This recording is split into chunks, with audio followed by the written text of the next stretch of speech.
سلاما يا رسول الله، سلاما يا حبيب الله، سلاما يا رسول الله، سلاما يا حبيب الله، سلاما يا رسول الله، سلاما يا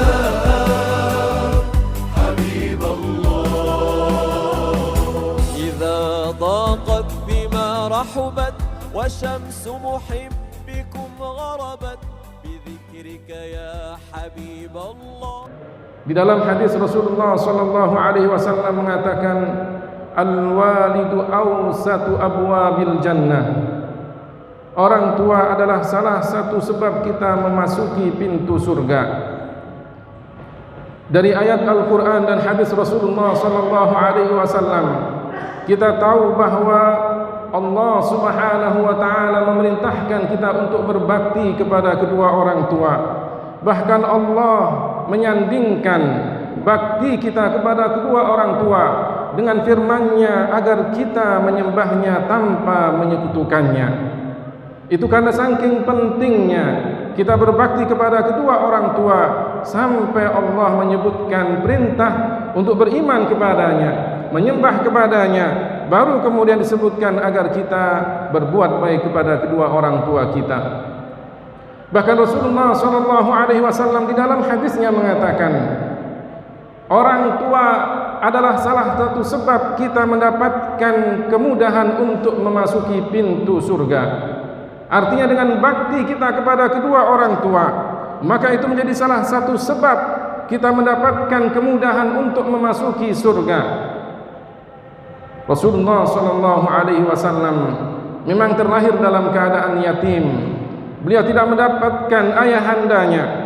Rasulullah SAW memang tidak mendapatkan ibundanya dalam keadaan dewasa. Umur 6 tahun beliau telah ditinggal wafat oleh ibunda tercintanya.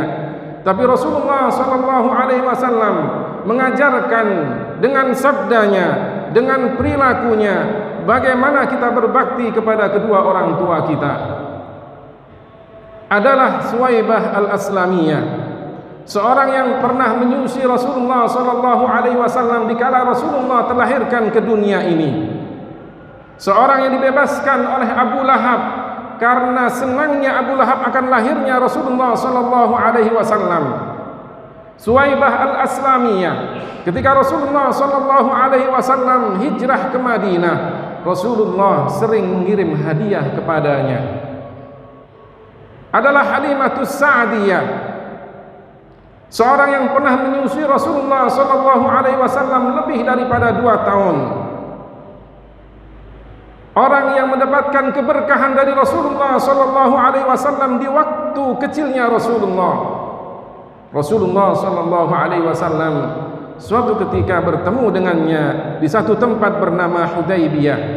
Rasulullah memuliakannya, Rasulullah menghormatinya, bahkan Rasulullah melepaskan serbannya agar Halimah duduk di atas serban Rasulullah SAW. Adalah Ummu Aiman al-Habasyiyah, seorang budak milik ayahanda Rasulullah SAW. Kemudian ketika ayahanda Rasulullah Abdullah meninggal dunia, Rasulullah mewarisi budak tersebut. Budak yang penuh berkah, budak yang mengetahui perjalanan hidup Rasulullah dari masa kecil sampai Rasulullah tumbuh dewasa, bahkan sampai Rasulullah menjadi seorang nabi. Ummu Aiman masuk Islam dan kemudian menjadi seorang perempuan yang bertakwa, seorang perempuan yang salihah. Rasulullah SAW tidak melupakan jasanya. Orang yang selalu memanjakan Rasulullah, orang yang mengasuh dan merawat Rasulullah, orang yang selalu menyuapin Rasulullah ketika Rasulullah masih kecil. Rasulullah membalasnya dengan perbuatan baik kepadanya. Rasulullah sering mengatakan, ya ummah, wahai ibundaku. Seorang sahabat jika kemudian dipanggil oleh Rasulullah, wahai ibuku, pasti dia akan merasa senang. Satu penghormatan khusus dari Rasulullah, orang yang paling mulia, orang yang dielu-elukan mereka, orang yang dicintai mereka, orang yang sangat dirindukan oleh mereka, kemudian masih menghormati perempuan yang telah mengasuhnya dan merawatnya sejak kecil. Rasulullah sering mengatakan kepada para sahabatnya ketika bersama Ummu Aiman, hadhihi baqiyatu ahli, inilah yang tersisa dari keluargaku. Hadhihi ummi ba'da ummi, inilah ibuku setelah ibundaku yang telah melahirkanku. Ma'asyiral muslimin, jamaah salat Jumat yang dimuliakan dan diberkati oleh Allah Subhanahu wa taala, adalah Fatimah Al-Hashimiyah, istri dari Abu Talib, dan pernah merawat Rasulullah sallallahu alaihi wasallam semenjak Rasulullah ditinggal wafat oleh kakendanya Abdul Muttalib. Maka Rasulullah bersama Abu Talib, dan di antara yang berjasa merawat Rasulullah adalah istri dari Abu Talib, Fatimah Al-Hashimiyah. Suatu ketika Rasulullah sallallahu alaihi wasallam mendapatkan kabar bahwa Fatimah meninggal dunia, maka datanglah Rasulullah sallallahu alaihi wasallam. Beliau kemudian mengatakan kepada Fatimah di depan jasad Fatimah, rahimakillahu ya ummi, engkau adalah ibundaku setelah ibundaku. Engkau rela lapar untuk hanya menyuapiku, engkau rela kedinginan untuk memberikan selimut kepadaku. Engkau telah berkorban banyak untukku. Itu kamu lakukan karena hanya mengharap ridha Allah dan tempat yang mulia di surga. Rasulullah sallallahu alaihi wasallam kemudian memerintahkan sahabat-sahabat perempuan untuk memandikannya. Setelah itu kemudian Rasulullah sallallahu alaihi wasallam mengguyurkan guyuran yang terakhir kepada jasad Fatimah sebagai penghormatan Rasulullah kepada Fatimah Al-Hashimiyah. Rasulullah sallallahu alaihi wasallam kemudian melepaskan bajunya dan meletakkan di atas jasad Fatimah agar bajunya kemudian juga dimakamkan bersama Fatimah. Sungguh mulia perempuan ini, dihormati oleh Rasulullah sallallahu alaihi wasallam. Bahkan tidak cukup sampai di situ. Rasulullah sallallahu alaihi wasallam ketika sampai di liang kubur, beliau turun dan beliau yang membersihkan liang lahat Fatimah Al-Hashimiyah agar kemudian Fatimah dimasukkan ke dalam liang lahat tersebut. Rasulullah sallallahu alaihi wasallam kemudian setelah dimakamkan Fatimah, beliau masih mendoakan Fatimah, Allahul ladzi yuhyi wa yumit wa huwa hayyun la yamut. Allahumma ighfir li ummi Fatimah wa wassi' 'alaiha mudkhalaha. Allahu akbar, Allahu akbar, Allahu akbar, Allahu akbar. Rasulullah sallallahu alaihi wasallam masih mendoakan Fatimah dan mendoakan agar dia mendapatkan tempat yang layak dari Allah taala, mendoakan agar diberikan ampunan oleh Allah taala. Bahkan kemudian Rasulullah membaca takbir sebanyak 4 kali setelahnya. Satu penghormatan yang tiada tara dari seorang Rasul kepada orang yang pernah merawatnya. Bagaimana jika itu kepada ibundanya? Bagaimana jika itu kemudian Rasulullah sallallahu alaihi wasallam mendapatkan ibundanya ketika beliau dalam keadaan dewasa? Pasti beliau akan melakukan lebih daripada apa yang telah beliau lakukan kepada perempuan-perempuan tersebut. Ma'asyiral muslimin, jamaah salat Jumat yang dimuliakan dan diberkati oleh Allah Subhanahu wa taala.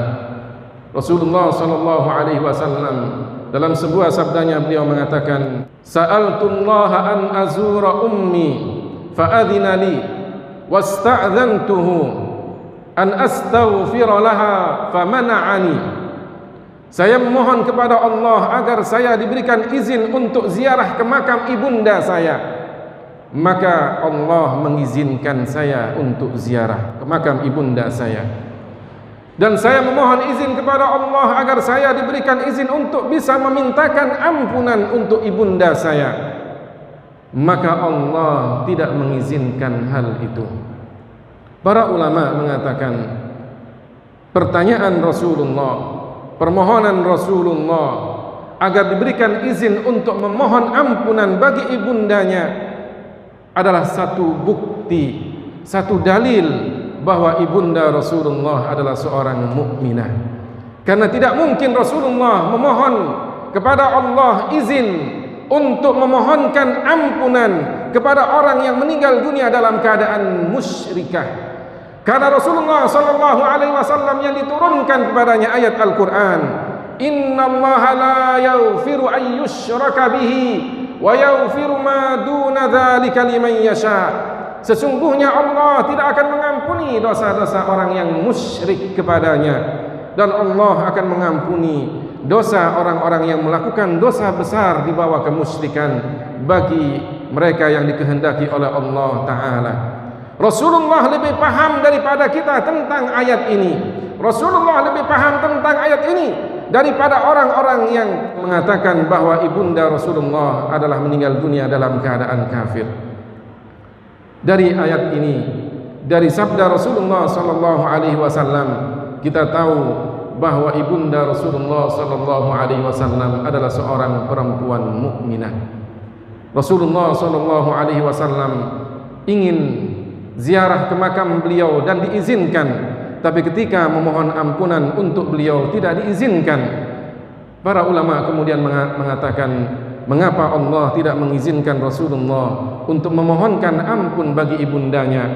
Karena Rasulullah adalah qudwah, karena Rasulullah adalah uswah hasanah, dan banyak di antara orang tua para sahabat Rasulullah sallallahu alaihi wasallam yang meninggal dunia dalam keadaan musyrik. Khawatir mereka mencontoh Rasulullah sallallahu alaihi wasallam, maka karenanya Allah Ta'ala melarang Rasulullah untuk memohonkan ampun bagi ibundanya.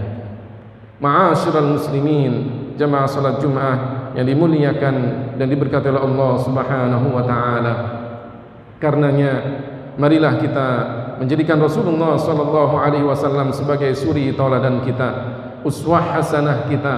Bagaimana Rasulullah membalas orang-orang yang telah merawatnya, bagaimana Rasulullah sallallahu alaihi wasallam membalas orang-orang yang telah menyusuinya, bagaimana Rasulullah sallallahu alaihi wasallam membalas orang yang telah membesarkannya.